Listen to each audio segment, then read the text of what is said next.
I'm sorry about that. That was my fault. Or was it the other way around?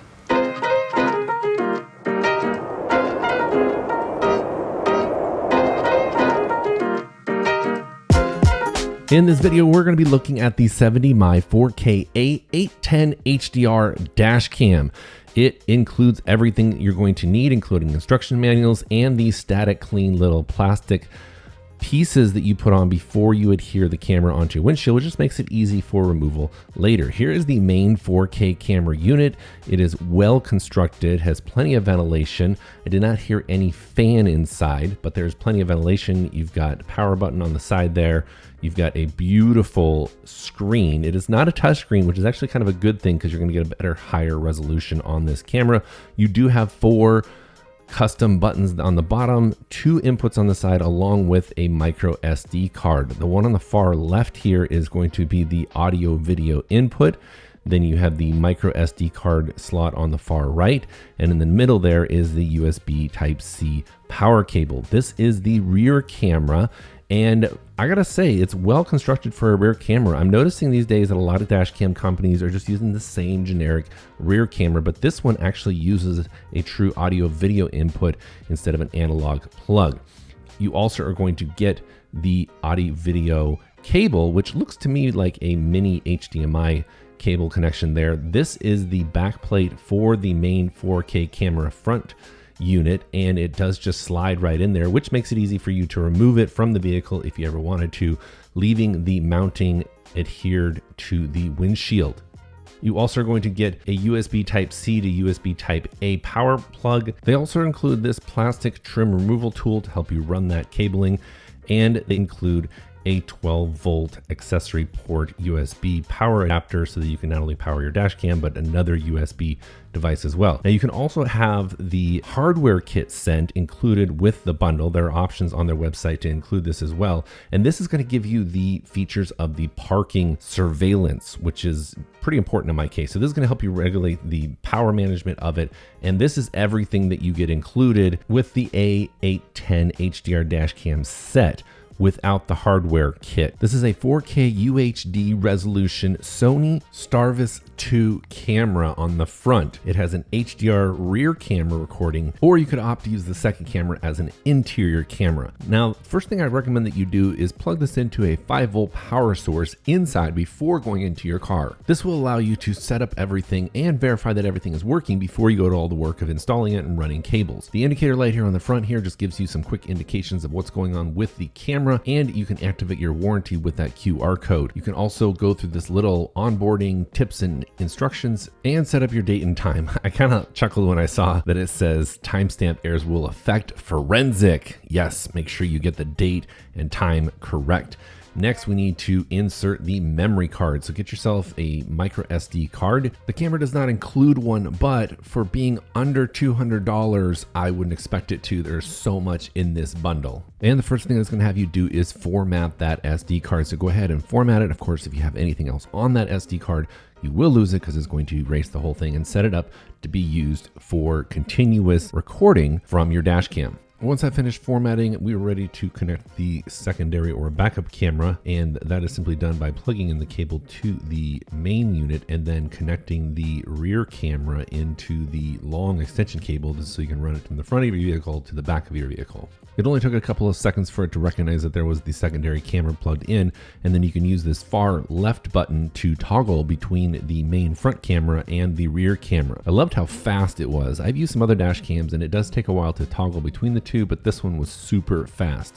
You can also explore the albums for photos and videos that you've taken, including all continuous recording and emergency videos. I'll show you here in a second what it means to take an emergency video. It's very easy to navigate to look at the recorded videos on your dash cam. You can just go into the all video section and then find the video that you want to play, and you can play it directly on this device. The display is a 3-inch IPS with a resolution of 640 by 360, which isn't huge, but I found it to actually be pretty sharp and clear for the size. There are a lot of settings that you can access directly from the unit. You can change the recording duration in terms of how long each video clip is, before it starts a new video clip on the continuous recording. You can change your video storage. Now, if you change to low compression ratio, it's going to go to 1080p at 60 frames per second. Just keep that in mind. Now, inside of system settings, you're going to be able to activate the Wi-Fi hotspot, which you're going to need if you're going to connect the mobile app to the device, which I do recommend. So go ahead and turn the Wi-Fi on, and then it will show you the hotspot name and password, but the app's going to actually do it all automatically for you. Just know what it is there.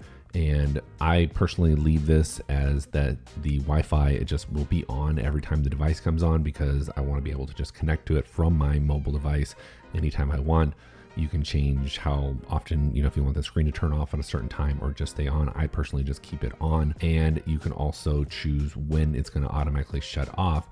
If you have the hardware kit installed, you can tell it to turn off automatically after a certain amount of minutes. If the camera senses any type of harsh movement or a collision, you can actually set it so that it will record a video automatically and save it so it won't get looped over, and you can change the sensitivity of this sensor as well. Now let me show you how to get the 70My mobile app and connect it to your device. You can simply scan the QR code that's shown on the device there, and that's going to send you to a link where you can get the 70My mobile app for your region. And once it is downloaded and installed, you can open it up, and you'll need to create an account if you don't already have an account.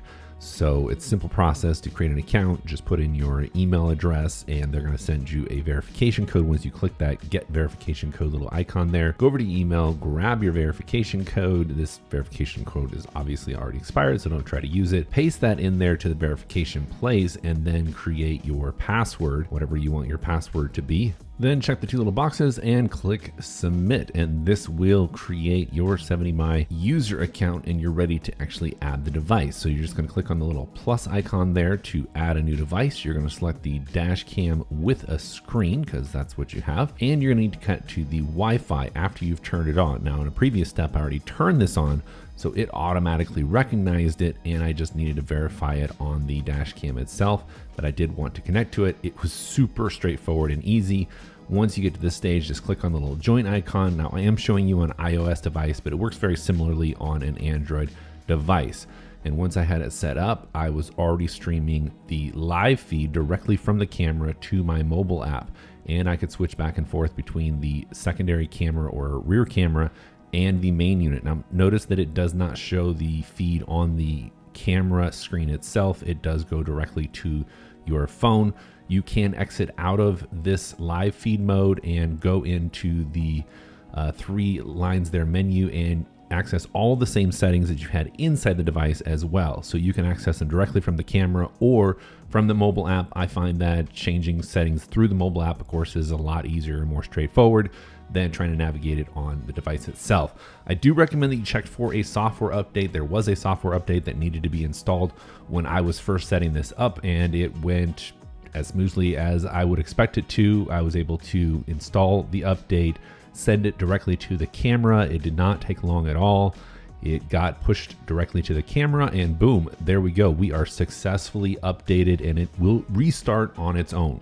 Now I headed on into my 2019 Audi e-tron to get it installed. The first thing I did was plug the power cable that I ran from the cigarette lighter, where I used the USB socket to plug it in. I ran that up and around the molding and brought it down through the rear view mirror, and just was kind of eyeballing where I thought I wanted it to place it. I ended up actually later moving it a little bit higher, and I'll show you that here in a second. You also want to make sure that the glass is cleaned really well. I like to use this microfiber little pad to wipe down any residue or anything, fingerprints and such, that is on the glass before you put the static clean sheet on. The reason the static clean sheet is a great idea to put on is because if you want to move it, you can actually lift this up and reposition it a couple of times on your windshield, like I ended up having to do because I decided to want to move it a little bit higher on the windshield after I had been using it for a couple of days. So I do recommend that static clean sheet both for the front camera and the rear camera. And once I got it put up there, I just slid the rear camera onto the base plate, and that's how it looked. I put it right there behind my rear view mirror, and that's one of the reasons why I ended up moving it a little bit higher and to the left a little bit later, because while it was a great center position for the camera, it did make it hard to see that screen with the rear view mirror in its proper position. You can then go ahead and rotate that front camera up or down depending on how you need to position it with your vehicle so you get the best view out the front of your vehicle. Here's what it looks like from the outside of the vehicle looking in. It does look pretty stylish. You even got the branding there of the 70mm 4K Ultra HD. So people know you are serious about making sure everything is documented around you while you're driving.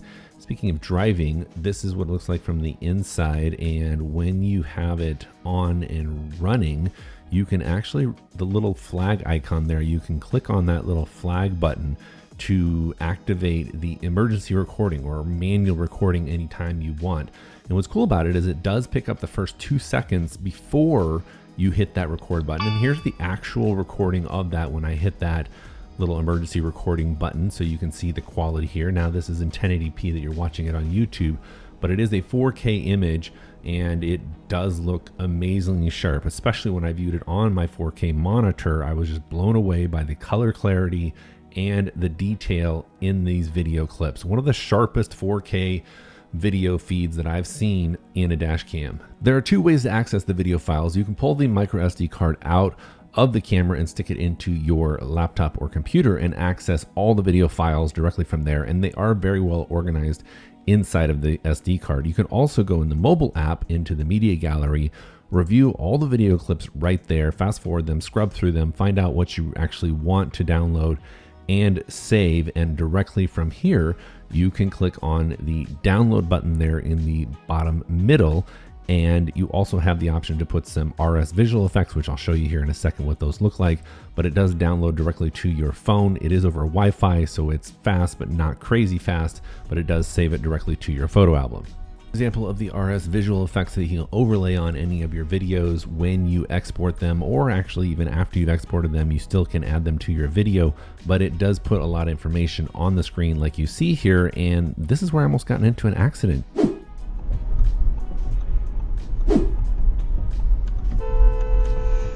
Yep, I had my blinker on for a while. I started merging and that person decided to merge without a blinker, and I felt I had the right of way to go in there, so I kept going.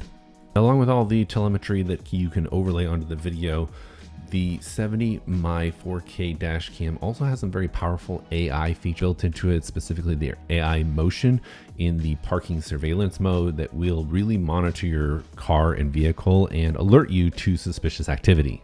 Even a time-lapse mode, which is kind of cool on the parking surveillance because you can really get some cool footage of whatever's going on around your car. Thank you for watching my video. This is an audio test. Please hit the like button and subscribe if you're not already a subscriber to Manshed. I would really appreciate it. It really helps boost these videos out to more people that are looking for this information, and it just plain helps me out pursuing my goals. If you have goals, put them down in the comments. I want to support you. This is a recording at night from the rear camera. It is a 1080p camera with HDR built in, and it does pretty well at night, especially when there's some auxiliary light. Here it is during the daytime. Great resolution from the rear camera. Definitely noticing a difference that this is a dedicated HDR 1080p camera on the back with a proper audio video cable rather than just an analog 3.5 millimeter cable that a lot of other manufacturers use. And this is the front camera. You can see how clear the license plate can be read even from a little bit of a distance there. The clarity, color, and that blue sky. A lot of times the sky just gets washed out when you don't have proper HDR on a dash cam, but this thing handles the various lighting situations very well. One thing that I think I need to invent is to eliminate the reflection of the windshield for dash cams. I have an idea. Let me know if you guys would be interested in that. I have a design in mind that might eliminate that reflection from the windshield. But all in all, I'm super happy with this 70mm 4K A810 dash cam. Go pick up yours today. In fact, you can get an early release price of this dash cam right now. So go to the link in the description of this video and lock in your crazy discount for the launch on this dash cam.